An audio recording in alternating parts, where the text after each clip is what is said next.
What we're focusing on in terms of identifying people is we've identified as best as possible the places where this family with the sick individual, where they stayed, the place they visited, and we're following up on the employees of those places as potential contacts.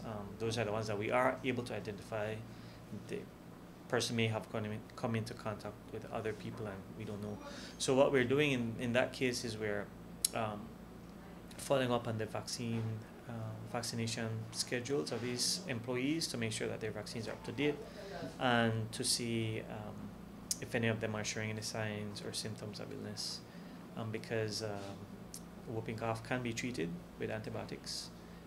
So those people need to be treated, and we also need to determine their contacts, and whether their contacts are up to date with their vaccines, and whether their contacts are showing any signs of illness and need treatment. Right. On the topic of vaccines, how protected are we who have gotten our vaccine before?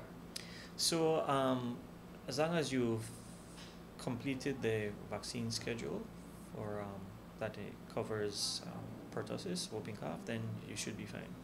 The cough can also come along with vomiting before or after the cough, and the episodes or fits of coughing tend to have a characteristic whooping noise that oftentimes comes at the end of the coughing episode or coughing fit. So those are the two things that make it a bit more distinct from just a regular cough. And I guess there's also potentially, especially in children, risk of more severe illness, pneumonia, for example. Although we don't think that our children are at high risk in this situation because vaccine coverage in children in Belize is fairly high. It's the adults where the vaccine coverage is a bit lower, and so potentially there's some risk there. How soon would someone who has been in contact with, a person with pertussis show symptoms? How soon, once you get in contact with them, you become? The average is about 2 weeks, or 2 weeks or so, yeah.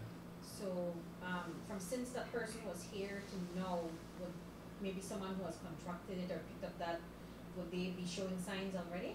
Yeah, the period that the person was here, from when they came in to when they left, we're expecting that if anyone who came into contact with this individual got infected, they should begin to show signs sometime around now or next week.